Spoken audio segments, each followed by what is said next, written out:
बिस्मिल्लाहिर्रहमानिर्रहीम। अस्सलामु अलैकुम। एक दफ़ा फ़लस्तीन के कबीला जबीना में एक अजीब वाक़या पेश आया। कबीला जबीना फ़लस्तीन का एक मशहूर और बड़ा कबीला था, जहाँ मुसलमान और यहूदियों की बड़ी तादाद रहती थी। यहाँ हर शख्स को अपने मजहब और अकायद के मुताबिक इबादत करने की खुली छूट थी। एक दफ़ा चंद मुसलमानों ने सुल्तान के सामने शिकायत लगाई कि यहूदी बकरा या दुम्बे के गोश्त में सूअर यानी खंजीर के गोश्त की मिलावट करते हैं, जो कि न सिर्फ यहूदी खाते हैं बल्कि धोखे से ये यहूदी अपने जायद मुनाफा की खातिर मुसलमानों को भी फरोख्त कर देते हैं। ये अल्फाज सुनते ही सुल्तान सलाहुद्दीन अय्यूबी के हुक्म पर इनके वजीरों ने इस्लामी शरीयत को लागू करते हुए तमाम ईसाइयों, यहूदियों और मुसलमानों को आगाह किया कि कोई भी शख्स या कोई भी कसाई वगैरह खंजीर का गोश्त इस्तेमाल नहीं करेगा। यानी खंजीर के गोश्त पर मुकम्मल पाबंदी थी। किसी भी हाल में कहीं पर भी ये गोश्त नहीं मिलना चाहिए। इस ऐलान के होने के बाद चंद यहूदी बड़े परेशान हुए, क्योंकि ये लोग खुद भी खंजीर खाते थे और दीगर यहूदियों को फरोख्त भी करते थे।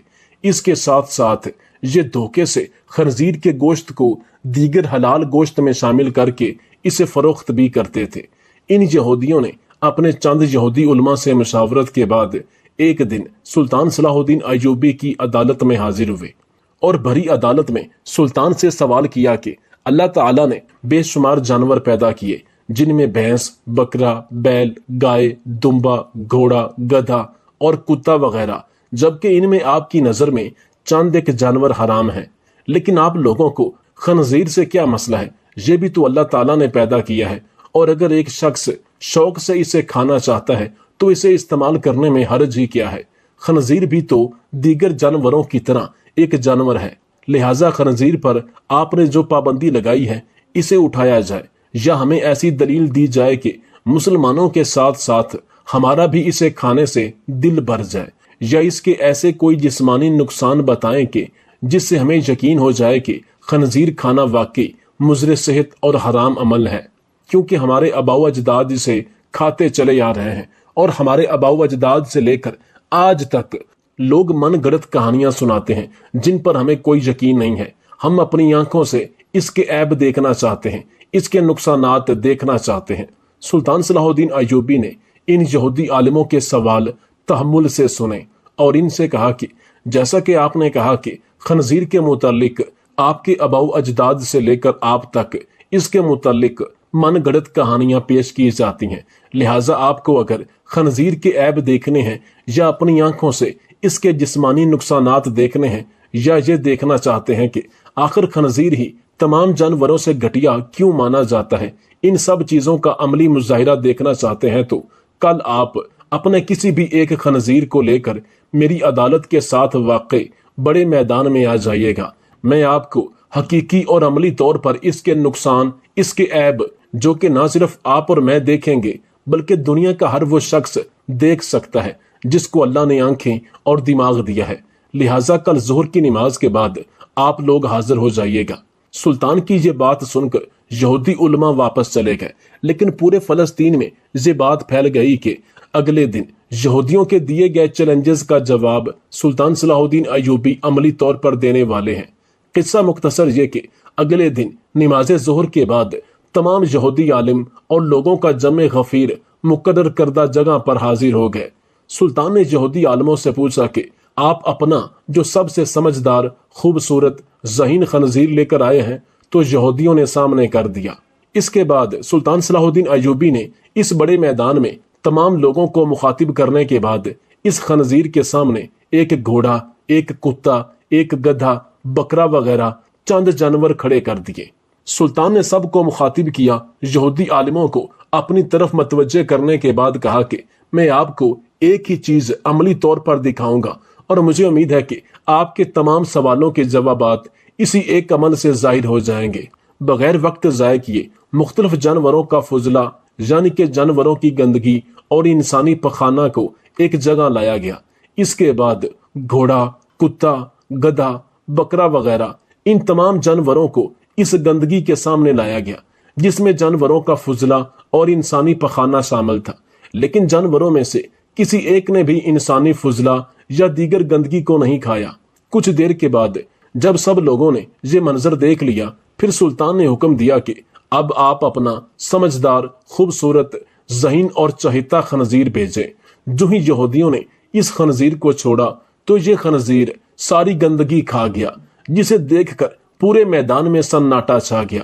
حتیٰ کہ یہودی خود پریشان تھے، کیونکہ وہ اسے نہلا دھلا کر، اس کی خوراک کھلا کر، یعنی کہ اس کا پیٹ بھر کر لائے تھے۔ لیکن جب تمام لوگوں نے یہ عمل دیکھا کہ کسی جانور نے انسانی گندگی یا جانوروں کی گندگی کو نہیں کھایا، لیکن اس کے برعکس خنزیر اس گندگی کو کھا چکا ہے، تو سب لوگوں کا دل کھٹا پڑنے لگا، جس میں نہ کہ صرف مسلمان بلکہ بے شمار یہودی لوگ بھی یہ منظر دیکھ کر کراہت محسوس کرنے لگے، اور انہیں سمجھ آ گئی کہ سلطان صلاح الدین ایوبی اور ان کی اسلامی شریعت بغیر کسی وجہ کے کسی چیز کو حرام قرار نہیں دیتی، جس کا عملی اور واضح عمل تمام لوگ اپنی آنکھوں سے دیکھ چکے ہیں۔ یہودی عالموں کے سر شرم سے جھک گئے، اور سلطان نے کہا کہ میں امید کرتا ہوں کہ آج کے بعد آپ لوگ بھی اس کا گوشت کبھی نہیں کھائیں گے، چونکہ تمام تر حقائق آپ لوگوں کی آنکھوں کے سامنے آ چکے ہیں۔ اب جو کوئی بھی اس خنزیر کا گوشت کھائے گا، وہ یا تو آنکھوں پر پٹی بندھا اندھا انسان ہے، یا اسے پانی میں دکھائی دیتی مکھی نظر نہیں آتی اور وہ اسے پی جاتا ہے۔ اس میں کچھ من گڑت کہانی نہیں ہے، کیونکہ آپ نے یہ سب عملاً دیکھ لیا ہے۔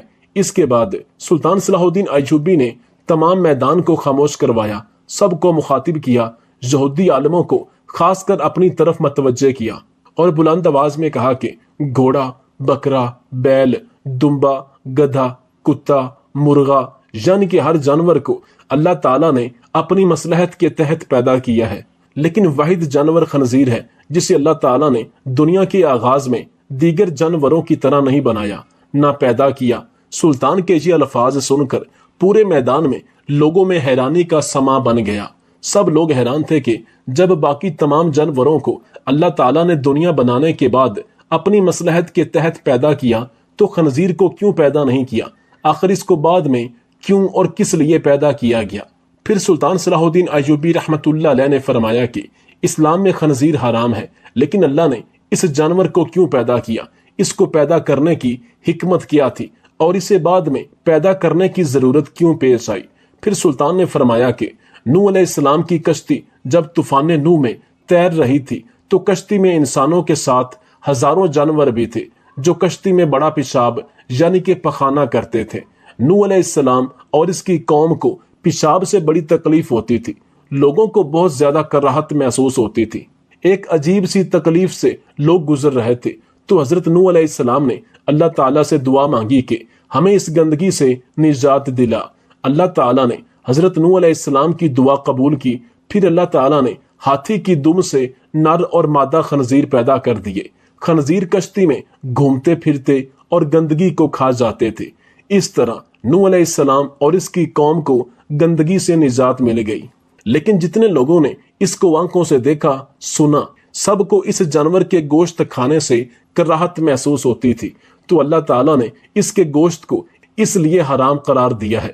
اس کے علاوہ بھی مزید ایسی خصلتیں اس میں پائی جاتی ہیں جو دیگر جانوروں میں نہیں پائی جاتی، جیسا کہ خنزیر دنیا کا وہ واحد جانور ہے جو اپنی مادہ خنزیر، جسے عرف عام میں اس کی بیوی کہہ لے، نر خنزیر اپنی مادہ بیوی کو کسی دوسرے جانور سے بدکاری کرتے دیکھ کر خوش ہوتا ہے، جو کہ انتہائی گھٹیا عمل ہے، اور یہ خنزیر کے علاوہ کسی دوسرے جانور میں نہیں پایا جاتا، کیونکہ انسانوں کے ساتھ ساتھ جانوروں کی بھی اپنی عزت نفس ہوتی ہے۔ لہٰذا حضرت نوح علیہ السلام کی دعا سے خنزیر کو اللہ تعالیٰ نے ایک خاص مقصد کے لیے پیدا کیا تھا۔ سلطان کے خاموش ہونے کے بعد مورخین لکھتے ہیں کہ 30,000 یہودی مسلمان ہوئے تھے، اور لوگوں کا ایمان اللہ تعالیٰ اور اسلامی شریعت پر مضبوط ہو گیا کہ اللہ تعالیٰ نے جس چیز سے منع کیا ہے، اس میں ضرور انسانی مصلحت چھپی ہوئی ہے جسے عام انسان نہیں سمجھ سکتا۔ جو یہودی لوگ خنزیر سے پابندی اٹھانے کے لیے سلطان کے پاس حاضر ہوئے تھے، وہ اس خنزیر سے نفرت کرتے ہوئے دائرہ اسلام میں داخل ہو گئے۔ اس میں کوئی دو رائے نہیں کہ اللہ تعالیٰ جب چاہے جس کو چاہے راہ ہدایت عطا کر دے۔ اسی طرح ایک اور واقعہ ہے کہ سلطان صلاح الدین ایوبی کے دور حکومت میں मिस्र के अंदर एक मोची पीपल के घने दरख्त के नीचे बैठकर अपना काम किया करता था। फटे पुराने बस्ते सीता और जूते मुरम्मत करता। फिर इसे जाकर कहीं इतने पैसे मिलते कि वो अपना और अपने बच्चों का पेट भर सकता था। ये गरीब मोची दिल का बहुत सादा और अमीर था। वो अपने साथ सुबह एक रोटी लेकर आता और दोपहर में वही रोटी पानी के साथ खाकर अल्लाह ताला का शुक्र अदा करता। रोटी का टुकड़ा लेकर वो इसके छोटे छोटे टुकड़े करके चिड़ियों को डाल दिया करता। चिड़ियां दरख्तों के पास इसके पास आकर चों चों करते हुए रोटी के वो टुकड़े खाती और फिर उड़ जाती। खाना खाकर और चिड़ियों को खिलाकर वो थोड़ी देर के लिए बरगद के नीचे आराम किया करता था और नमाज पढ़कर फिर से अपने काम में मसरूफ हो जाता था। एक दिन एक मुसाफिर मोची के पास अपना कीमती जूता मुरम्मत करवाने आया। वो देखने में कोई नेक आदमी लगता था। इसने सफेद कपड़े पहन रखे थे, सर पर सफेद टोपी और हाथ में तस्बीह भी थी। उस वक्त मोची खाना खाकर टुकड़े चिड़ियों को डाल रहा था। मुसाफिर ने देखा कि रूखी सूखी रोटी में भी मोची ने एक टुकड़ा चिड़ियों के लिए बचाया है और फिर हाथ उठाकर अल्लाह ताला का शुक्र भी अदा कर रहा है। मुसाफिर ने इससे कहा, क्यों मियाँ, तुम सूखी रोटी खाकर भी अल्लाह का शुक्र अदा कर रहे हो, जबकि इस दुनिया में कितने ऐसे लोग हैं जो अच्छे अच्छे खाने और फल खाकर भी अल्लाह का शुक्र अदा नहीं करते। आखिर बात क्या है? मोची ने कहा, ऐ मुसाफिर भाई, मैं किसी से कम नहीं हूँ। अल्लाह ताला ने मुझे सबसे बड़ी दौलत सेहत अता की है। सेहत ना हो तो इंसान सब कुछ होते हुए भी कुछ नहीं खा सकता। मेरे हाथ पांव सलामत है, काम कर सकता हूँ और सब्र की दौलत तो मेरे पास है। फिर मैं अल्लाह का शुक्र क्यों ना अदा करूँ? ये चिड़ियां पड़ोसी हैं, इनका भी हक है। मैं पड़ोसी का हक एक निवाले से अदा करता हूँ। इससे मेरा कुछ नहीं बिगड़ता, इससे मेरा कोई नुकसान नहीं होता, बल्कि इसकी चूं चूं से मेरी हिम्मत और बढ़ जाती है। मुसाफिर ये सुनकर बहुत खुश हुआ। इसने कुरान पाक की चंद आयात पढ़ी। मोची ने वो तमाम आयात अदब से सुनी और कहा, इन आयात का मतलब मुझे भी समझा दीजिए। तो मुसाफिर ने कहा, इन आयात का मतलब यह है कि ए अल्लाह, बादशाही का मालिक तू है, जिसको चाहे बादशाही दे और जिसको चाहे इज्जत दे, जिसको चाहे जिल्लत दे। तेरे ही हाथ में भलाई है, बेशक तू हर चीज पर कादिर है। मोची ने मुसाफिर का जूता मुरम्मत करते हुए कहा, मैं आपसे मजदूरी नहीं लूंगा, आप मुझे चंद आयात याद करवा दें, मैं जुबानी पढ़ा करूंगा। मुसाफिर ने मोची को ये आयात याद कराई और सलाम करके चला गया। इसे आज बहुत खुशी थी। इसने आज बहुत अच्छा सौदा किया था। इसको जब भी वक्त मिलता वो ये आयात पढ़ता रहता था। ये आयात इसे इतनी प्यारी लगती थी कि वो नन्ही मुन्नी चिड़ियों को भी झूम झूम कर सुनाता। चिड़ियां जब चूं चूं करती वो कहता, वाह भाई वाह, आखिर तुम्हें भी आयात याद हो गईं। इसी तरह कई दिन गुजर गए और काफी दिन कोई भी जूते मुरम्मत करवाने नहीं आया। मोची के पास थोड़े से पैसे थे जिनका वो आटा लेकर आ गया। कुछ दिन के लिए तो खाने का इंतजाम हो गया, लेकिन इसके पास काम अभी तक नहीं आया था। आटा भी खत्म हो चुका था। चिड़ियां भी रोटी का इंतजार करते हुए चली गई थी। मोची ने कई दफा उठकर पानी पिया। इसे भूख लग रही थी, साथ में इसे अपने बीवी और बच्चों की भी फिक्र थी। शाम को थका हारा घर आया। घर में कोई अनाज नहीं था, सब लोग भूखे पेट ही सो गए। इस आलम में 2 दिन और गुजर गए। पानी के सिवा इनके पेट में कुछ भी नहीं था। सब भूख से निढाल हो गए थे। घर में कोई ऐसी चीज मौजूद नहीं थी जिसे बेचकर आटा या खाने की कोई चीज लेकर आते। मोची की बीवी रोने लगी और बोली, ये मासूम बच्चे मर जाएंगे। 4 दिन से इनके पेट में एक भी दाना नहीं गया। इन बच्चों का क्या कसूर है? सामने वाले घर जाओ, वहां आज दावत है, बाहर देगें पक रही हैं। तुम पड़ोसी से थोड़ा खाना या पैसे मांग कर लाओ ताकि इन बच्चों का पेट भर जाए। मोची उदास बैठा था, कहने लगा, नेक बख्त, सामने वाला पड़ोसी बड़ा घमंडी है, बेहद मगरूर है। मैं किसी का एहसान नहीं लेना चाहता, मगर इन बच्चों की हालत मुझसे देखी नहीं जाती। मुझे इससे कोई उम्मीद तो नहीं, फिर भी अगर तुम कहती हो तो मैं चला जाता हूँ, शायद अल्लाह इसके दिल में रहम डाल दे।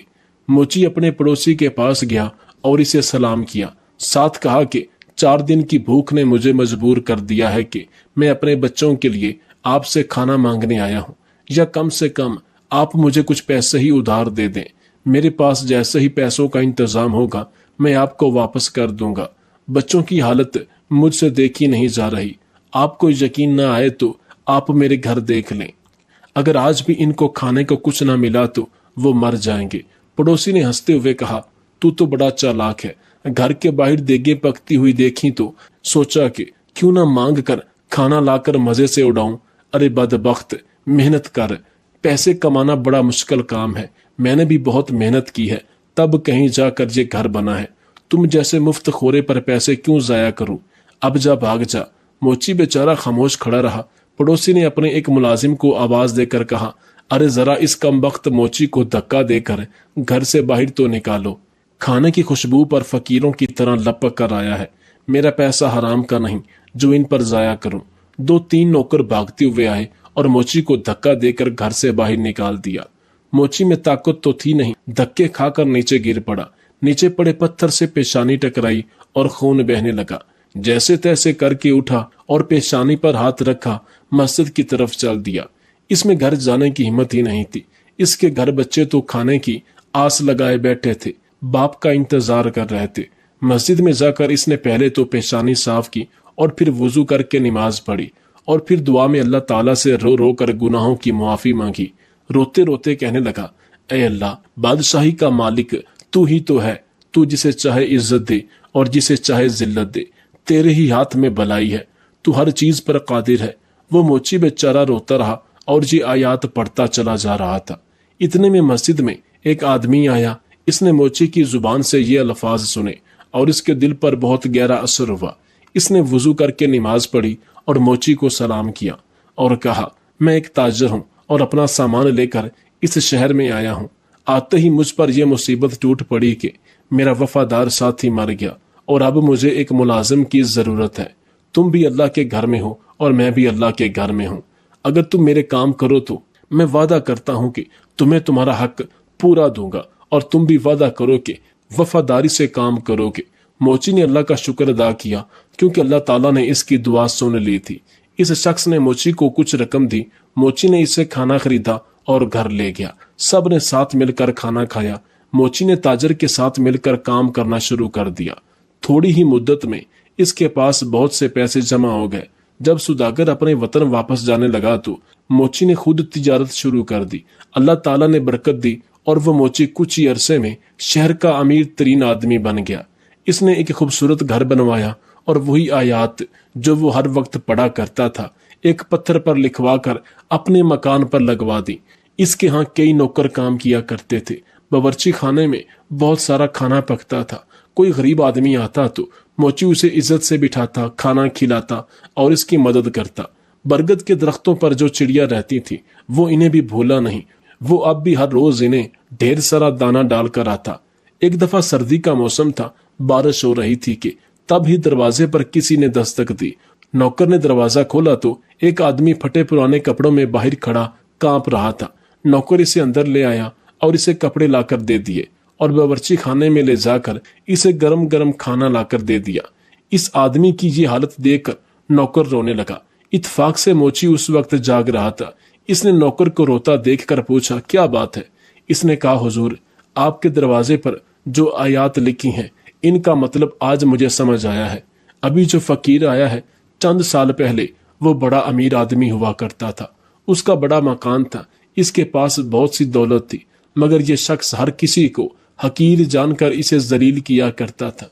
किसी को सदका खैरात तक नहीं देता था और आज अल्लाह ताला ने इसे खुद फकीर बनाकर यहाँ भेजा है। मैं इसके घर में मुलाजिम था। मेरा बच्चा बीमार पड़ा था। मैंने इससे रुपए मांगे पर इसने मुझे धक्के देकर बाहर निकाल दिया। मेरा बच्चा इलाज ना होने की वजह से मर गया और आज इसे इस बुरे हाल में देखकर मुझे रोना आ गया। वाकई अल्लाह ताला हर चीज पर कादिर है। इज्जत और जिल्लत इसी के हाथ में है। मोची दूसरे कमरे में गया तो इसने देखा कि इसका वही मगरूर पड़ोसी बैठा है जिसने इसे धक्के देकर बाहर निकाला था। मोची ने इसे सलाम किया और कहा, मैं आपका वही गरीब पड़ोसी हूँ जो मोची का काम करता था। एक बार कई दिन के फाके ने मुझे आपके दर पर जाने के लिए मजबूर कर दिया था और आपने मुझे धक्के देकर वहां से निकाल दिया था। मेरी पेशानी पर उस दिन लगने वाली चोट का निशान अब तक मौजूद है। पड़ोसी ने मोची को पहचान लिया और रोते रोते कहने लगा, अल्लाह ताला ने मुझे सजा दी है। میرا سارا کاروبار تباہ ہو گیا، بیوی مر گئی اور بچے آوارہ ہو گئے، میں خود بیمار ہو گیا ہوں، گھر بھی بک گیا ہے، اب نہ سر چھپانے کو جگہ ہے اور نہ ہی کچھ کھانے کو ہے۔ سچ کہتے ہیں کہ جو بھی دولت پر غرور کرتا ہے اس کا انجام برا ہوتا ہے۔ واقعی اللہ تعالیٰ جسے چاہے عزت دیتا ہے اور جسے چاہے ذلت دیتا ہے، اسی کے ہاتھ میں بھلائی ہے اور وہی ہر چیز پر قادر ہے۔ موچی نے کہا ہاں، ہر چیز اللہ تعالیٰ کے اختیار میں ہے اور اللہ کی ذات کے علاوہ کسی پر بھی بھروسہ نہیں کرنا چاہیے۔ ارے بھائی، پیسہ کیا ہے؟ آنی جانی چیز ہے، اس پر غرور کرنا اچھی بات نہیں۔ خیر، تمہیں بہت سزا مل چکی ہے، سچے دل سے اللہ تعالیٰ سے توبہ کرو۔ اللہ تعالیٰ اپنے بندوں پر بڑا مہربان ہے، وہ ضرور تمہاری توبہ کو قبول کرے گا۔ میں تمہیں کچھ رقم دیتا ہوں، اس سے تجارت کرو، اللہ تعالیٰ تمہاری مدد کرے گا۔